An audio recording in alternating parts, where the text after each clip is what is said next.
सबसे महत्वपूर्ण बात यह है कि सवाल करना कभी बंद न करें। ये कहा था अल्बर्ट आइंस्टाइन ने।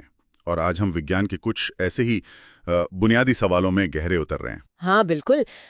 सर्न के एटलस प्रयोग में कुछ बहुत ही दिलचस्प हो रहा है। हाँ, मैंने सुना पहली बार ऑक्सीजन और नियॉन आयनों को टकराया जा रहा है ना? एग्जैक्टली। और ये कोई मामूली टक्कर नहीं है। आज हम एटलस प्रयोग से मिली जानकारी के आधार पर इसी पर मतलब थोड़ी गहराई से बात करने वाले हैं। अच्छा, तो ये समझने की कोशिश करेंगे कि ये टक्करें खास क्यों हैं। आपने वो क्वार्क ग्लूऑन प्लाज्मा का जिक्र किया था। हाँ, प्रबल नाभिकीय बल यानी स्ट्रॉन्ग फोर्स और क्वार्क ग्लूऑन प्लाज्मा QGP के अध्ययन के लिए ये बहुत अहम है। QGP, ये वही चीज़ है ना जो बिग बैंग के फौरन बाद बनी थी शायद। हाँ बिल्कुल वही।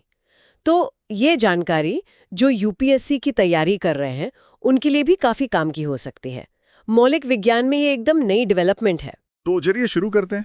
मुझे ये बताइए, आमतौर पर तो LHC में भारी लेड आयनों की टक्कर होती है, बहुत भारी।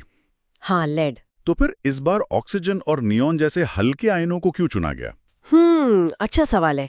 देखिए, लेड आयन काफी बड़े होते हैं। प्रोटॉन और न्यूट्रॉन बहुत ज्यादा होते हैं उनमें। ऑक्सीजन में सिर्फ 8 है, नियॉन में 10। ये लेड के मुकाबले बहुत छोटे हैं। तो छोटे हैं, इसका क्या फायदा? वैज्ञानिकों को लगता है कि इनकी टक्कर से QGP की छोटी छोटी बूंदें बनेंगी। मकसद ये है कि पता चले कि QGP के गुण मतलब उसकी प्रॉपर्टीज सिस्टम के आकार के साथ कैसे बदलती हैं। अच्छा, मतलब ये देखना है कि प्रोटॉन प्रोटॉन टक्कर जहां QGP नहीं बनता और लेड लेड टक्कर जहां वो बड़ा सा QGP बनता है, उसके बीच में क्या होता है? हाँ बिल्कुल, ये बीच की कड़ी को समझने जैसा है। तो वैज्ञानिक उम्मीद क्या कर रहे हैं? इन छोटी टक्करों से क्या खास देखने को मिलेगा? देखिए, 2 मुख्य चीजें हैं जिन पर सबकी नजर है। पहली है जेट क्वेंचिंग। जेट क्वेंचिंग, ये क्या होता है? सोचिए, टक्कर में बहुत तेज ऊर्जा वाले कणों का एक जेट बनता है। अगर ये जेट QGP के अंदर से गुजरता है तो उसकी ऊर्जा कम हो जाती है, वो धीमा पड़ जाता है। अच्छा, जैसे कोई चीज पानी में घुसकर धीमी हो जाए। हाँ, कुछ वैसा ही समझ लीजिए। अब ये जो क्वेंचिंग है, ये बड़े सिस्टम जैसे लेड लेड टक्करों में तो साफ दिखती है, पर छोटे सिस्टम जैसे प्रोटॉन और लेड की टक्कर में ये लगभग गायब ही हो जाती है। ओह, तो ऑक्सीजन ऑक्सीजन टक्कर से क्या पता चलेगा कि ये धीमा होने वाला असर ठीक किस साइज पे शुरू होता है? बिल्कुल, सिद्धांत यही कहते हैं कि शायद ऑक्सीजन ऑक्सीजन टक्करों में हमें जेट क्वेंचिंग की एक हल्की सी झलक मिले। इससे ये पता लग सकता है कि QGP जैसा बर्ताव शुरू होने के लिए कम से कम कितना बड़ा सिस्टम चाहिए होता है। दिलचस्प है। और दूसरी चीज क्या थी? दूसरी चीज है कलेक्टिव फ्लो, मतलब सामूहिक बहाव। सामूहिक बहाव। हाँ, टक्कर के बाद जो कण बाहर निकलते हैं वो कई बार अकेले अकेले नहीं जाते, बल्कि एक साथ एक लहर की तरह बहते हुए दिखते हैं। अच्छा, ये चीज कई अलग अलग साइज की टक्करों में देखी गई है।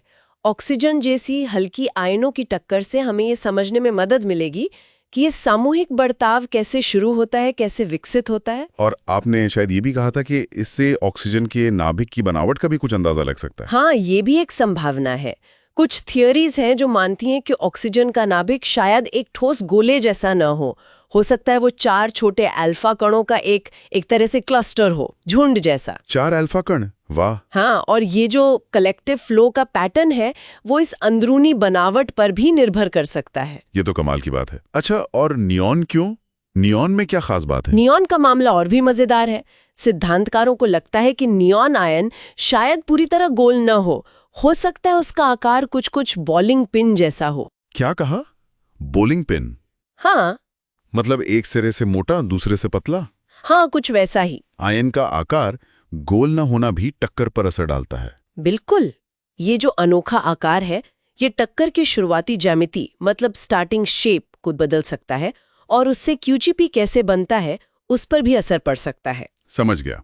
इसीलिए ऑक्सीजन और नियॉन दोनों की टक्करों को एक के बाद एक करना जरूरी है, मतलब एक ही एक्सपेरिमेंटल सेटअप में, ताकि उनके नतीजों की सीधी सीधी तुलना हो सके। ठीक है, ये तो हुई आयन आयन टक्कर की बात। लेकिन प्रोटॉन के साथ भी ऑक्सीजन की टक्कर हो रही है ना, उसका क्या मतलब है? हाँ, प्रोटॉन ऑक्सीजन टक्करें भी हो रही हैं। उसके 2 मुख्य कारण हैं। पहला तो है कॉस्मिक किरणों को समझना। कॉस्मिक किरणें? अंतरिक्ष से आने वाली? हाँ, जब वो बहुत हाई एनर्जी वाले कण अंतरिक्ष से आकर हमारे वायुमंडल से टकराते हैं, जिसमें ज्यादातर ऑक्सीजन और नाइट्रोजन है, तो कणों की एक बौछार सी बन जाती है। लैब में प्रोटॉन ऑक्सीजन टक्कर कराकर हम वैसी ही टक्करों को बेहतर समझ सकते हैं। अच्छा, ताकि हम समझ सकें कि वायुमंडल में क्या होता है। हाँ, ये LHCF नाम के एक और प्रयोग के लिए खास तौर पर महत्वपूर्ण है। और दूसरा कारण है ऑक्सीजन नाभिक के अंदर क्वार्क और ग्लूऑन कैसे फैले हुए हैं, उसका नक्शा बनाना। अंदर का नक्शा। हाँ, इसे तकनीकी भाषा में नाभिकीय पार्टनर वितरण फलन या NPGFs कहते हैं। अभी तक ऑक्सीजन के लिए ये नक्शे सिर्फ कंप्यूटर सिमुलेशन पर आधारित थे। ये प्रयोग हमें पहली बार असली डेटा देंगे। कमाल है। पर ये सब कुछ सिर्फ एक हफ्ते में, 1 जुलाई से 9 जुलाई 2025, ये तो बहुत कम समय है। हाँ, समय बहुत कम है।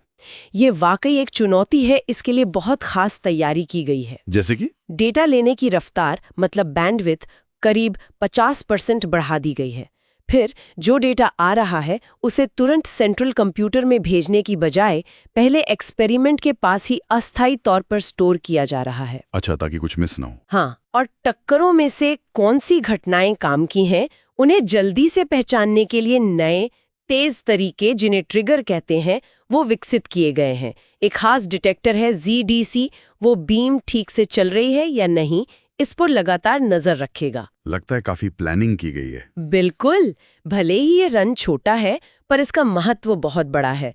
इससे हमें प्रबल नाभिकीय बल की समझ को आगे बढ़ाने में मदद मिलेगी और ये LHC के भविष्य के भारी आयन प्रयोगों की दिशा तय करने में भी अहम भूमिका निभाएगा। तो मतलब इससे कई अलग-अलग फील्ड के वैज्ञानिकों को फायदा होगा, हेवी आयन से लेकर कॉस्मिक रे वालों तक को। हाँ, बिल्कुल, ये कई समुदायों के लिए महत्वपूर्ण डेटा देगा। तो अगर हम संक्षेप में कहें तो ये प्रयोग हमें ब्रह्मांड के सबसे बुनियादी नियमों और बिग बैंग के तुरंत बाद पदार्थ कैसा था उसकी एक झलक दे सकता है। सही कहा। और जैसा आपने कहा, UPSC उम्मीदवारों के लिए भी ये जानना अहम है कि विज्ञान कैसे आगे बढ़ रहा है, हम किन सवालों के जवाब ढूंढ रहे हैं। और यहाँ एक दिलचस्प सवाल भी खड़ा होता है कि पदार्थ के गुण सिस्टम के आकार के साथ कैसे बदलते हैं। क्या ये बदलाव अचानक होता है या धीरे धीरे? क्या कोई एक खास साइज है, कोई सीमा है जहां छोटे सिस्टम का बर्ताव अचानक बड़े सिस्टम जैसा होने लगता है? ये प्रयोग शायद हमें उस सीमा के और करीब ले जाएंगे। हाँ, यही उम्मीद है। बहुत खूब। अगर आपको हमारी ये बातचीत, ये विश्लेषण जानकारीपूर्ण लगा तो उसे लाइक जरूर करें, चैनल को सब्सक्राइब करें और अगर आपके मन में कोई सवाल है तो नीचे कमेंट्स में पूछने में संकोच ना करें। और हाँ, श्रोताओं के लिए सोचने के लिए एक सवाल छोड़ जाते हैं। अगर ऑक्सीजन नाभिक सच में 4 अल्फा कणों का एक समूह है, जैसा कि कुछ सिद्धांत कहते हैं, तो ये नाभिक की हमारी मौजूदा समझ को कैसे चुनौती देता है और इसके दूसरे क्या प्रभाव हो सकते हैं? सोचिएगा जरूर।